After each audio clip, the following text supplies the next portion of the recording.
Welcome to the All Ball Podcast, where it's all ball all the time. This is episode 2, and you're here with your hosts Isaiah and Sean. Isaiah, how you feeling today, man? What's your initial thoughts on what's going on around the league today?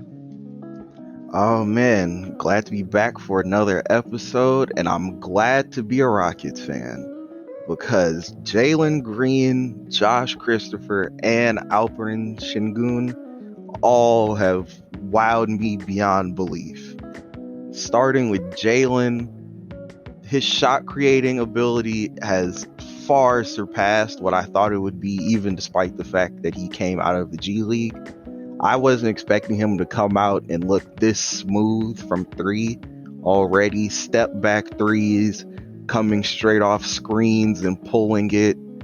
Even his ability to get to the rim is looking nicer. But the only thing that I could say bad about him so far is he just needs to get better in terms of passing out of the pick and roll.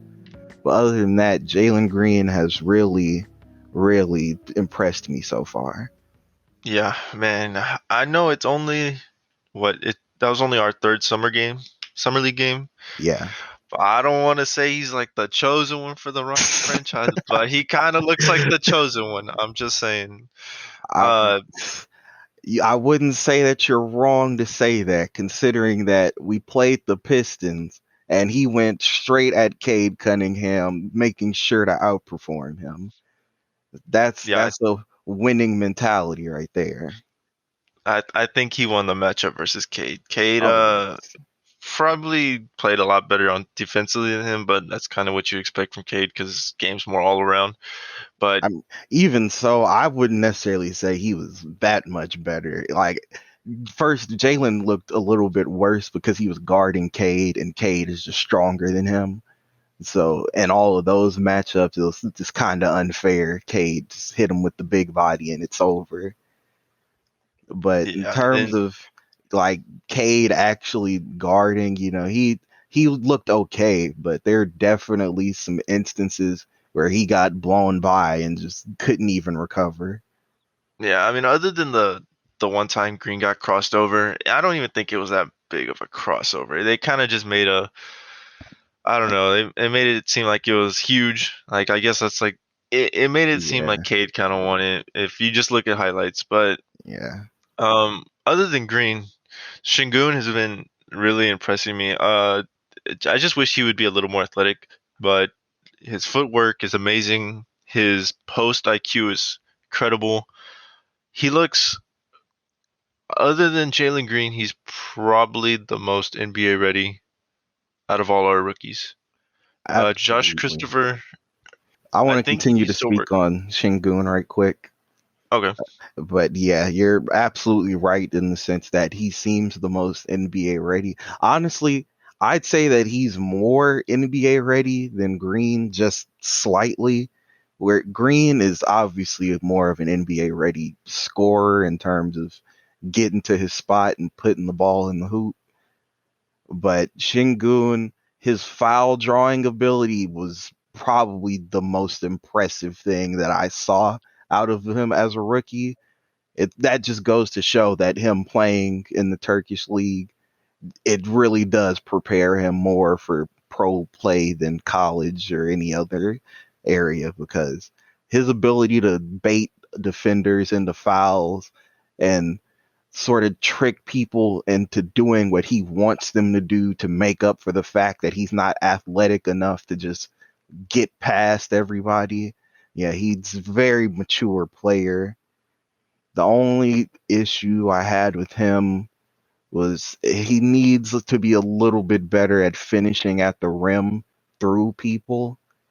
Because a lot of times, if there was somebody there, he's not athletic enough to power through them or jump over them. So it was just a bad missed layup.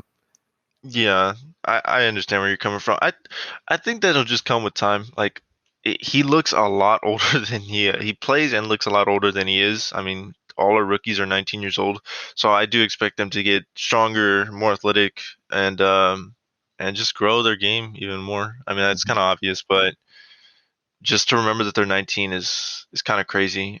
I even saw like on NBA Twitter, it was like, the legacy of bigs thing that the Rockets have. Hmm. They were already like throwing him up there, and I was like, I could see that. I could see that. I mean, if we keep him long term, I definitely could see him going up there with our other great bigs. Yeah, I definitely could see that. As for Josh Christopher, he's been pretty good. He gets downhill pretty quick, gets the Hmm. basket really easy. The one thing that concerns me is his shot IQ. Hmm. He takes a lot of forced shots, and it kind of scares me because I feel like he might want to start doing that in the regular season once he gets to there, and it might take away from our team, like from Green or from KPJ. Hmm. Yeah, you see, and I know exactly what you mean. In my notes that I took down as I was watching these guys play, the one negative that I really noted about Christopher is that a lot of times when he gets it in his mind that he wants to score, he just gets tunnel vision and he goes either to the basket or to throw up a shot when it's not necessarily the best shot they could have gotten on the possession. But when he does decide to pass, his passing looks pretty good. So I can appreciate that. But most importantly, I like how he's playing on the defensive end. That was what really surprised me about him. I expected him to be a good scorer. I expected him to have this tunnel vision. I expected his passing and rebounding to be pretty okay. But his defense has honestly shocked me. I'm pretty sure we've all seen the highlight where he had the clamps on Cade and got the steal, got the foul drawn. So yeah, he's just really surprising me on that end of the ball when he locks in on that side. Yeah, he seems very passionate about his defense. I think I'd rather have someone that's passionate about their defense and maybe doesn't have the exact skill set to be a great defender as of right now, rather Hmm. than someone who's a great defender but doesn't really want to get better and who kind of doesn't care to be a good defender on the court at all times. Hmm. That's kind of what I was like really happy about when I watched Christopher, other than his offensive game. And for Garuba, I didn't get to see much of Garuba last night. I was kind of not watching the full game, and I know that he just flown in. He was kind of tired and Hmm. just competed in the Olympics, but I do know that he looked very good on help defense, Hmm. but his on-ball defense, I'm not going to really judge it that much just because of you know, the circumstances of him just flying in from overseas. Now, granted, I didn't get to watch the whole game either, and then plus when it got towards the end, I didn't necessarily want to watch the whole game anymore because it was getting pretty bad. But as for what I saw from Garuba, there were some on ball plays that I did see where he showed that he has it in him to be a great 1 through 5 on ball defender and off ball because somebody on the Raptors had the ball and he was right there with them. They put up the shot, he got a great contest and they missed. So he definitely has the defensive potential already realized, and he just needs to expand it even more. Who? Man, I forgot. No, forgot who I was about to talk about. I don't know. I went blank. But I guess let's go ahead and move on to other teams' rookies. Who's been impressing you other than the Rockets rookies? Yeah, I'm gonna talk about some rookies who have impressed and disappointed. Well, not just rookies, because there's at least one second year player that I have in mind, but I'm gonna talk about some impressive and disappointing performances. I want to start with the impressive performances, and I'm gonna be a biased look, kind of look like a bandwagon kind of guy here. But LiAngelo Ball, Okay. man, he has completely caught me off guard. I knew that he was gonna be a great shooter. He's been the best shooter out of his brothers for a very long time now.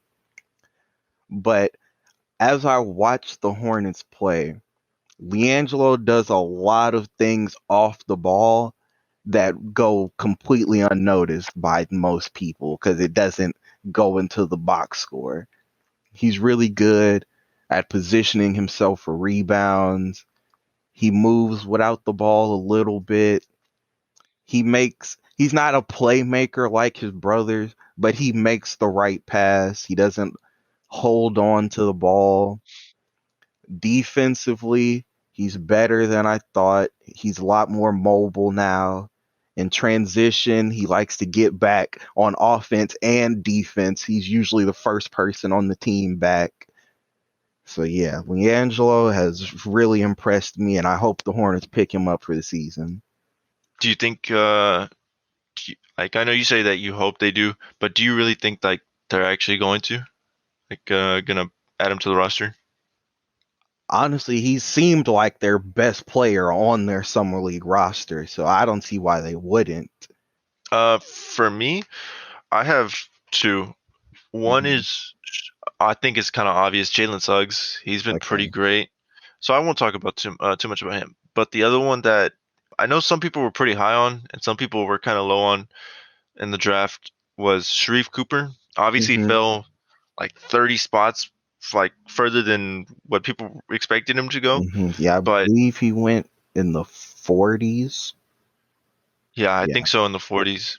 I know people said that his passing was not great coming out of college, but I think he's shown that he can be a playmaker. Like obviously his scoring was what people were kind of high on, his scoring ability, hmm but I think his passing is really showed that he can probably contribute in the NBA game. Oh, absolutely. I saw a funny comparison on a comment section yesterday where somebody said that Sharif Cooper and Jalen Johnson are just Trey Young and John Collins coming off the bench. And I think that's Yeah, a pretty accurate description. You have the athletic big who can catch whatever, wherever, and then you have the small, good scoring, playmaking guard. Now, granted, Sharif Cooper isn't the shooter that Trey Young is, but besides that, he's a small guard. He can get to the hoop fearlessly and get the bucket. He can play make better than most people expected, as we saw. So I like that comparison. I feel like he's gonna be able to get some good minutes behind Trey. yeah. The only thing I would say is that his turnovers were kind of high. He had 6 turnovers, hmm but 9 assists for a guy that we thought we were unsure about his playmaking skills is pretty good. He shot 5 for 8 from 3 point land. hmm I mean, for not being, I'm sorry, the narrative that you can't shoot that well from three is, you know, Yeah, that's pretty he's good. he's I'll disproving take that. that. Yeah. Is there anyone else you're really impressed in the summer league? Oh yeah, I have quite a list of people here. But the two people who I've most been impressed with, obviously after our guys and LiAngelo, are Kai Jones of the Hornets and Davion Mitchell of the Kings. As for Jones, he looks like a relatively raw prospect, but he has very, very good flashes when he does show his flashes. He's super athletic. He can get over anybody with his jumping ability and his length. He's shown some pretty good passing ability and passing IQ. I saw some nice dump off passes when he was already in the paint and could have taken it up, but he chose to pass it to the next man. So Kai Jones is somebody who I've had a good eye on. And Davion Mitchell on the other side of the ball is where he's impressed me. He looks like a warden out there on the court because he is keeping dudes locked up. he, he had that man James Booknight in prison, and he just made it look so effortless. The way he slides on defense and maintains body contact, like he is an NBA ready defender. You can tell that he at least somewhat models his defense after Drew Holiday. Yeah, it's a pretty good guy to monitor your defense after. I haven't been able to catch any Hornets games yet, but I have seen some Kings gameplay. I think Hmm. Davion Mitchell is going to go ahead and be the second option on the Kings roster. I think he probably takes, I wouldn't say he starts over Tyrese, Hmm. but when he's in the game, he probably is going to be the second option under Fox. Hmm. Now, I want to ask you, I know a lot of people were upset that they took Mitchell Hmm. because they already have two guards, and obviously he'd be the third guard. They're saying you took him in the eighth spot to draft a sixth man. How do you feel about that? I mean, I don't necessarily see it as that big a deal because at the end of the day, it all depends on matchups because as he's shown, he's a great defender. So if you want to, you can bring him in to start at the three. Maybe you want to do a small ball lineup and put Barnes at the four or something. And so as far as drafting him to be a six man, I mean, a six man is not that bad of a role, especially considering that he looks like he'll be great in his six man role, coming off the bench, playing amazing defense. So, yeah, I'm not too worried about that. When they drafted him, at first I was like, what? Why would they do that when they had so many other players that they could take that would fit better when it seems like they're trying to compete already, when they're trying to rush the process to compete. But now that I'm seeing his college game transfer over into, quote unquote NBA players, Hmm. I I not like frustrated with the pick anymore. Even though I'm not a Kings fan, but Hmm. for their fan base, I wouldn't be frustrated anymore because I know you said that you could play Mitchell at the three, but I Hmm. think it'd probably be better if Tyrese would add more weight and probably slide over to the three, and then play Mitchell as the two guard. Yeah. No, I mean, granted, it doesn't necessarily matter who's technically the two or the three because at the end of the day, the way I see it now, Mitchell would be the better person to be guarding wing players anyway. So even if Tyrese did add some weight and you have him listed at three, I feel like unless a team's small forward is pretty weak offensively, but their shooting guard is very good offensively, I would prefer that Mitchell would be on the small forward. Yeah, I could see that too. It's just like it was kind of like I know Davion Mitchell's smaller than Tyrese Halliburton, right? He's shorter. Yeah. So that's what I was thinking as why Halliburton would probably play the three than Mitchell, but I mean you're right about it kind of doesn't matter anymore what position you're given. You kind of just play your matchup and go from there. I mean, look at our own team just a couple years ago. PJ Tucker playing the 4 and 5 when he's only 6'5". Yeah, Yeah. height no longer matters as much in the NBA. Yeah, you're definitely right. I could see where you're coming from.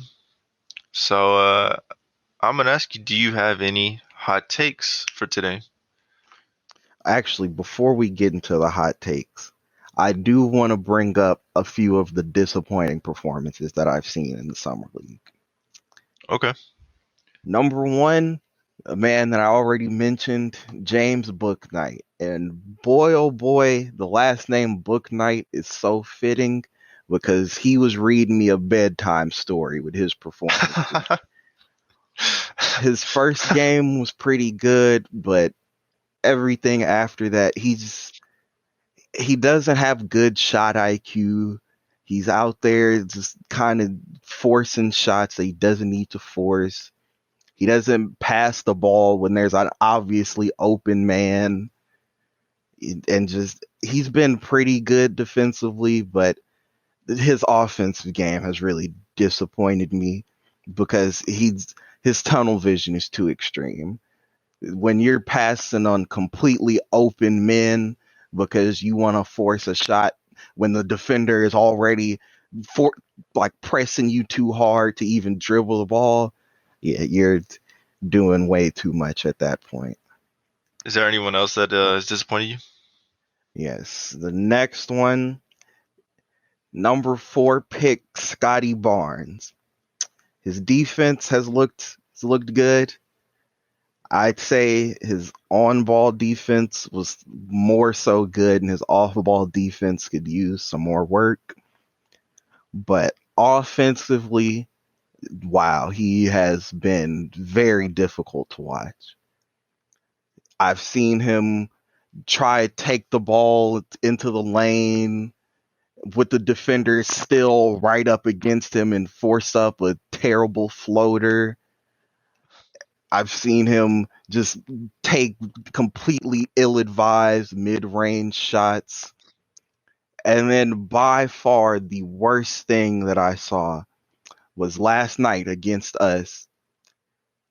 He had an open fast break layup going no faster than 5 miles per hour, and he completely missed it. Just on the rim and right back off. Yeah, I saw that. And I cannot believe that that was an NBA player performing like that on the offensive end. Yeah, I don't want to talk about anyone that's disappointed me. I'll talk about the Rockets players that have disappointed me. Like I think Kyrie Thomas has kind of been disappointing, but out of the other teams, I don't want to call anyone out just yet. I know you said that. Oh wait, what were the players that you named again? I said Book Knight and Scotty Barnes. Okay, Scotty Barnes was the one that I was gonna ask you about. Hmm. Being that they took him fourth instead of Jalen Suggs, do you think they made the right pick as of right now? I mean, looking at his offense, no, I don't think he was worthy of a fourth pick at all. I think Jalen Suggs would have been a much better choice, especially so now that Kyle Lowry is signed with the Heat.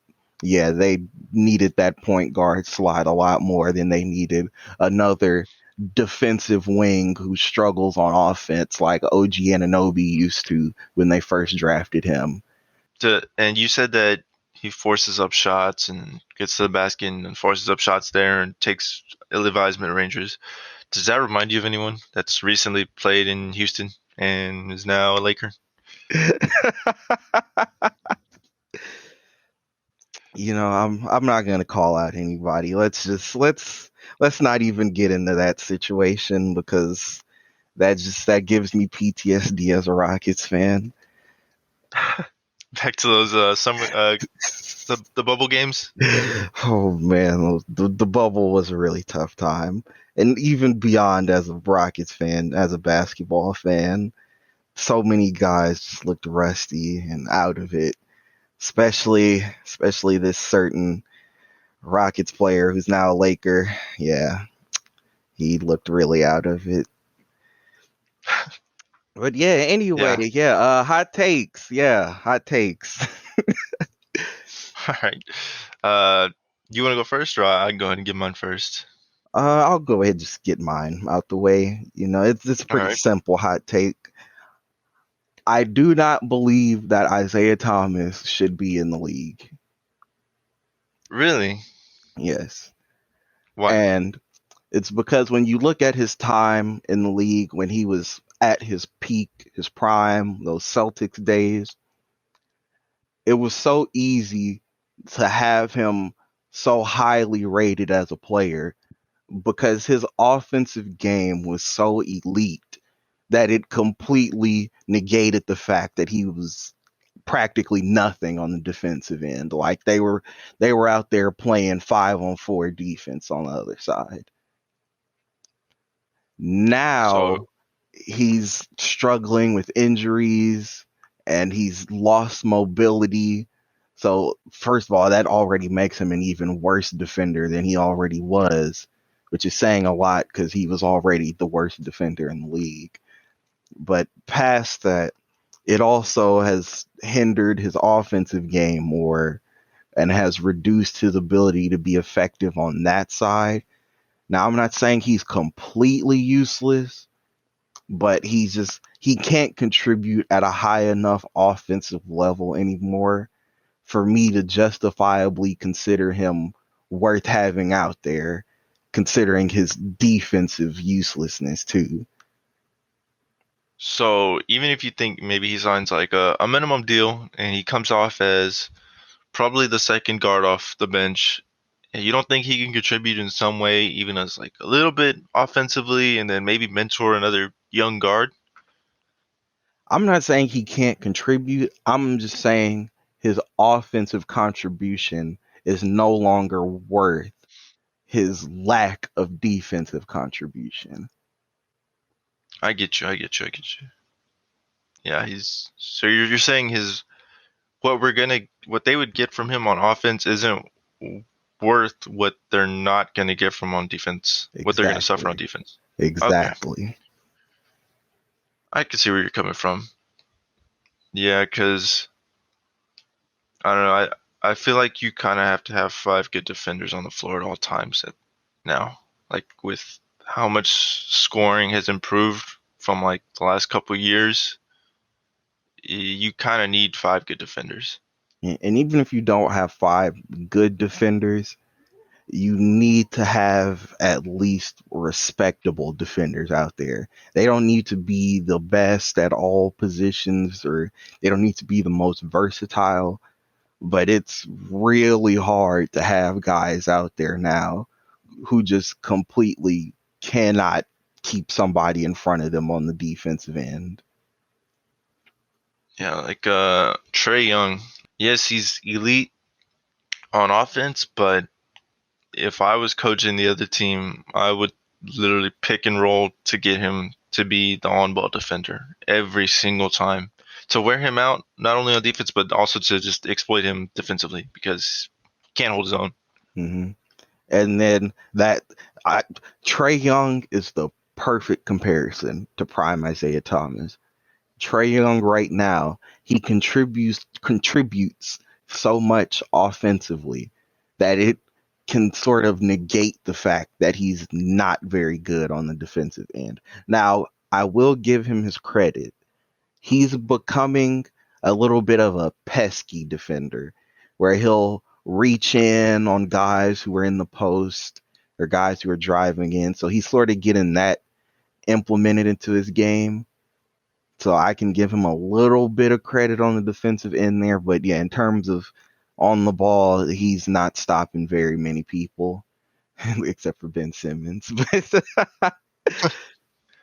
But Um, yeah, he very similar situation to Isaiah Thomas, where if Trae Young he got a debilitating injury and couldn't contribute the same way on offense, I don't think he would deserve a roster spot anymore either. well, speaking of Ben Simmons, I'm gonna go ahead and give my hot takes. I have two, so bear with me. Okay. I don't think Ben Simmons gets traded this season. I Oh, think they keep him. okay. I don't think that Ben Simmons values high enough to where Morey accepts the deal because I think Morey's going to want to try to finesse when he's not going to be able to. Mm-hmm. He's going to want those 4 first-round picks. He's going to want a James Harden type of package, and he's not Right. going to be able to get that from anyone.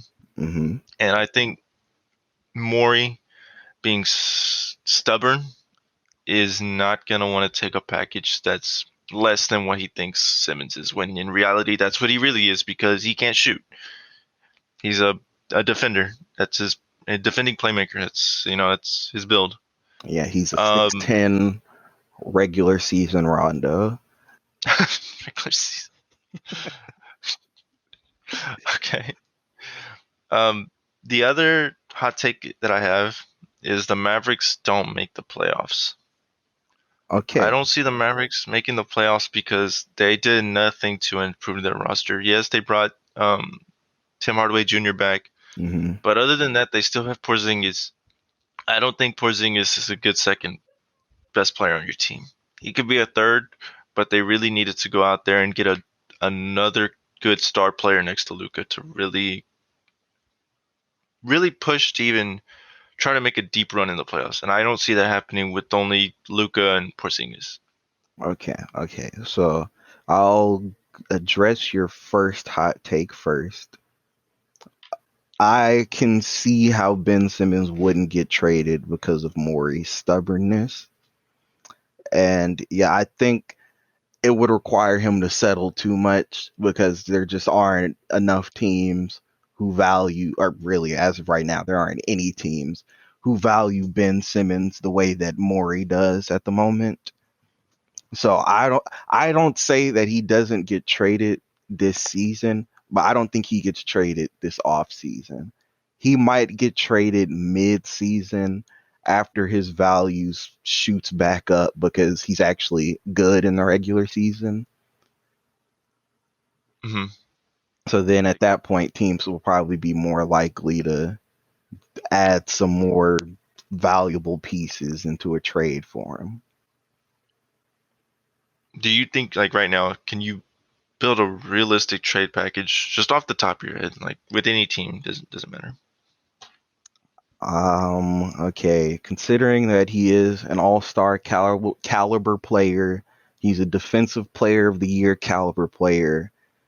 I don't see him getting traded for anything less than two very valuable first, some high potential young guy, and then maybe just a extra second thrown in there and some more salary matching players in there. So for me, I would see like two unprotected first, a mildly protected first, and then maybe Hmm. like a heavily protected first, and then maybe like a guy like, I'm not saying specifically Cam Reddish, but a Hmm. Cam Reddish type of player who's already been in the league for a while, who's still pretty young but hasn't fully proven himself. Okay. I think that would be a decent return for Ben Simmons. It's not James Harden's type, but it's still a good package in return for what Yeah. you have. The only thing that I'm on the fence about is I don't necessarily think that it would be a two-team trade if there's that many picks involved. Because with the Sixers, you have Embiid, who's very much a win now ready player besides his health issues. So I don't think they'd want to load in that heavily on picks for themselves. So they'd probably want to get a third team involved, ship those picks to a third team who's more in the bottom of the league trying to make their way up. And then in exchange for those picks, probably add another high value or high potential guy to their roster. Yeah, I get you. I also just thought right now that even if it's only Cam Reddish, a Cam Reddish type player who's, still on their rookie deal, Hmm. they're still gonna have to add someone else who's gonna be a contract filler because Ben Simmons is making what, almost 30 million a year at this Yeah. point. Yeah, that's why in my deal that I made sure to emphasize they're gonna have to add in some other people for contract filling. Uh, Now, as for your second hot take, I don't think the Mavs are gonna make the playoffs, but it's not because they left the roster the same.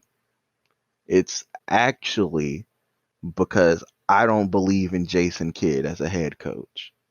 I From what we've seen of him as a head coach, his most iconic feat is him telling one of his players to bump into him so he'd spill his drink and get an extra timeout.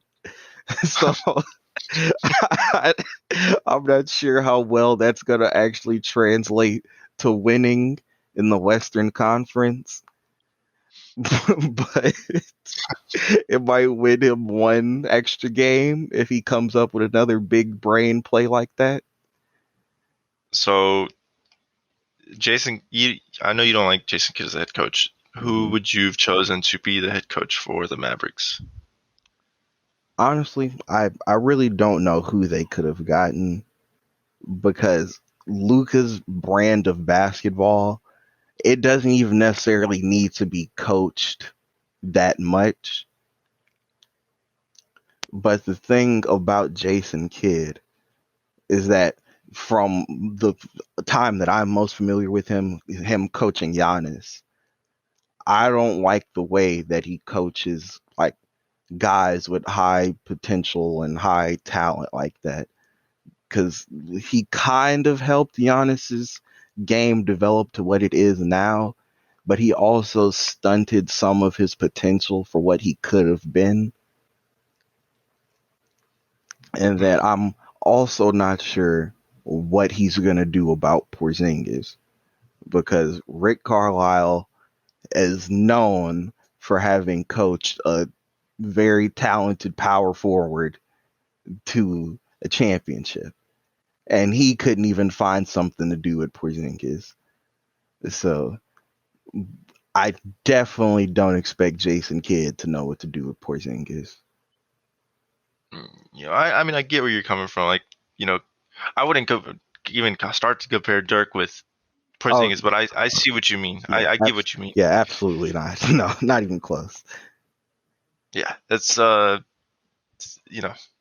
won't even talk about it. Yeah, But it's just that at the end of the day, it's the same position, so you'd at least somewhat have an idea of what to do with this guy, and he still just couldn't figure it out. Yeah, I think the Mavs should have tried to keep Steven Silas, but obviously they lost him to the Rockets. I think he would have been a good fit just because of his connection with Luka. But obviously he can't do anything about that now because he's with the Rockets. Yeah. Now, somebody that they could have kept, because they lost Silas last season, so I don't even want to necessarily bring him up in terms of somebody that they could have used. But they lost him to the Magic, Jamal Mosley, because he's somebody else who was close with Luka that was up for a head coaching job. And as we see, he took the job for the Magic when he could have taken it for the Mavericks. I've honestly never even heard of Jamal Mosley, so I don't know who that is. Yeah, I mean, I don't necessarily know much about him because, again, he wasn't a head coach until just now he got the job. But yeah, like I just know that he was really close with Luka and on the Mavericks. So yeah, he should have been a pick for them, but we'll see what Jason Kidd does. All right, man. Well, this is gonna be the end of the podcast. We thank you for listening. If you like the podcast, go ahead and like and subscribe. Isaiah, any last comments? Just like, subscribe, comment, share the video with your friends. Let us know about anything you might want us to talk about in the next few episodes, and you just might have your comment addressed in the next episode. Speaking of comments, if y'all want, drop y'all's hot takes down below too. We want to see y'all's hot takes too. Maybe talk about them. Drop your hot takes and you might get some replies. Yeah. All right. See y'all later.